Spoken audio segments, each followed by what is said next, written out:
Hey, I'm Axel at TechTutor, and in this class we are going to take a look at what you need to think about before you start making a website. Because if you haven't thought the whole idea through first, it's not going to turn out that good.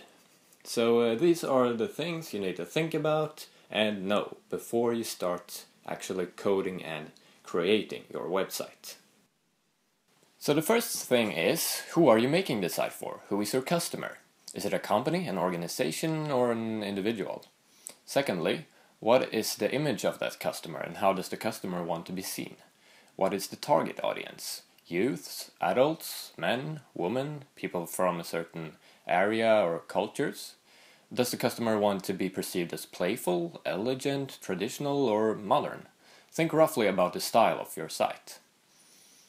You also need to know the purpose of the site. What is it supposed to do? Are you making it to present the services a company has to offer? Do you want to make a site that shows off the work of a photographer? Think about what has to be included in the site and how it could all work together. When you know these things, it's time to create the structure of the site. Which pages are going to exist and how they are going to be linked together. The absolutely best way to do this is to draw a mind map over the site. I'll show you one that I've drawn myself. As you can see here, each bubble represents one page, and the lines that connect them create the structure. They show how the site can be navigated. Now that you're done with your mind map, start sketching up how your site should look. Start the sketching with your landing page, the page your visitors will see first when they enter your site, and then go on and do sketches for the other pages. You want the site to have the same style on every page, but different content on every page. You need to think about where the elements on pages are going to be placed and how large they are going to be. This is called layout. Then think about colors. Which ones suit my customer the best? If the customer wants to be seen as playful, then maybe you want to use a bunch of bright colors.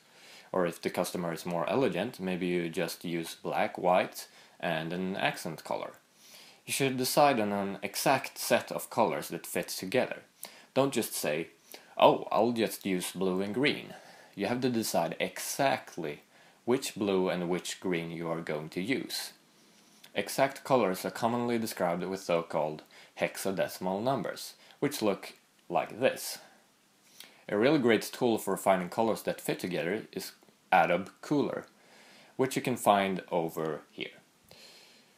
It is also available as a plugin for Photoshop, which is great when you want to try the colors in your design after you have recreated your paper sketches in Photoshop. Make sure you write the hexadecimal numbers down so you don't forget them. When you're done with colors, decide which fonts you are going to use. They have to fit the image of the customer. A great place to find free fonts that you can use on your websites is Google Fonts. These are fonts that can be displayed on practically any device in any browser. Why you should use this is because if you enter into your code that you want to use a font that you got stored on your local hard drive, it's likely that other people do not have that font on their hard drives. And then the fonts won't be displayed as they are supposed to. I'll explain later on how to use Google Fonts on your website. When you've got some sketches you are satisfied with, you should figure out how each element is going to be produced.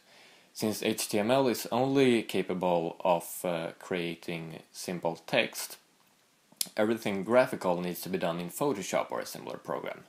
You can use Photoshop to make the header of the site, if you want to have some photos, if you want buttons that are not just text, and if you want separator lines, etc. You probably want the same font in those images that you created in Photoshop as on the text on the rest of your site. If you want to use Google Fonts in images you make in Photoshop, you should get Sky Fonts, which makes it possible to download Google Fonts to your hard drive. You just download and install it, pick out the fonts you want, and then they will automatically appear in Photoshop the next time you open it up. I hope you learned something from this video. If you did find it good, make sure to hit that subscribe button, like this video, and share it with your friends. I'll see you in the next one. Bye!